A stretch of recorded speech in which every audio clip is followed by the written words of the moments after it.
नमस्ते दोस्तों। आज के वीडियो में हम जानेंगे कि आखिर मूर्तियों की प्राण प्रतिष्ठा क्यों की जाती है, क्या है इसका महत्व और विधि। आइए जानते हैं इसके बारे में विस्तार से। सनातन धर्म में पूजा पाठ का विशेष महत्व है। शास्त्रों में भी पूजा पाठ और अनुष्ठान का वर्णन है। मंदिरों के अलावा घर पर भी देवी देवताओं की पूजा की जाती है। व्यक्ति अपने घर पर किसी न किसी देवी देवताओं की प्रतिमा स्थापित करते हैं। शास्त्रों के अनुसार बिना प्राण प्रतिष्ठा के मूर्ति की पूजा नहीं करनी चाहिए और इस प्रकार की अनदेखी करने से व्यक्ति को पूजा का शुभ फल प्राप्त नहीं होता है। लेकिन क्या आपको पता है कि मूर्ति की प्राण प्रतिष्ठा क्यों की जाती है और इसकी प्रक्रिया क्या होती है? पूरी जानकारी हेतु यह वीडियो अंत तक जरूर देखें। धर्म गुरुओं के अनुसार मंदिर या घर पर मूर्ति स्थापना के समय प्रतिमा रूप को जीवित करने की विधि को प्राण प्रतिष्ठा कहा जाता है। सनातन धर्म में प्राण प्रतिष्ठा का विशेष महत्व होता है। मूर्ति स्थापना के समय प्राण प्रतिष्ठा अवश्य की जानी चाहिए। साल 2024 में 22 जनवरी को अयोध्या के राम मंदिर में भी प्राण प्रतिष्ठा का आयोजन किया जाएगा। इसमें रामलला की मूर्ति की प्राण प्रतिष्ठा की जाएगी। इसकी शुरुआत 16 जनवरी से हो गई है। इस दिन से ही प्राण प्रतिष्ठा हेतु अनुष्ठान किए जाएंगे, क्योंकि धार्मिक मत है कि प्राण प्रतिष्ठा के पश्चात मूर्ति रूप में उपस्थित देवी देवता की पूजा उपासना की जाती है। आइए अब हम जानते हैं प्राण प्रतिष्ठा के महत्व के बारे में।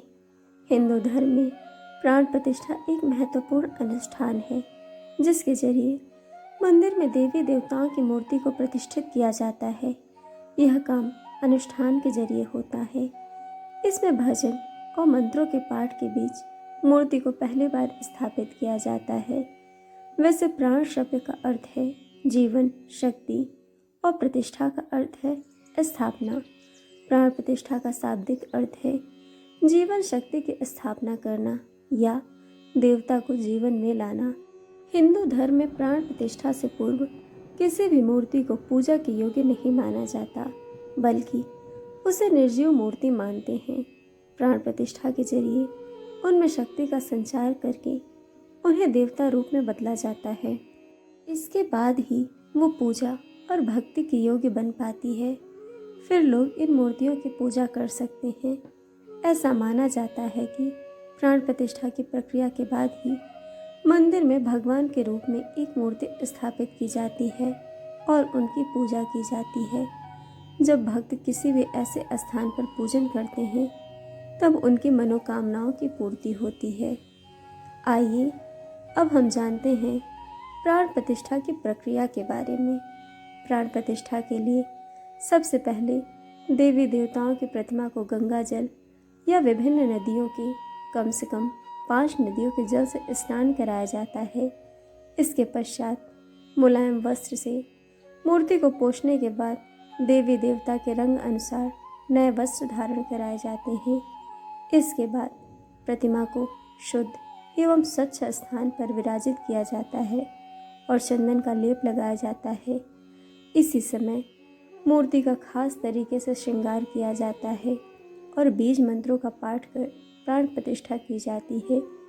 इस समय पंचोपचार कर विधि विधान से भगवान की पूजा अर्चना की जाती है और अंत में आरती कर लोगों को प्रसाद वितरित किया जाता है।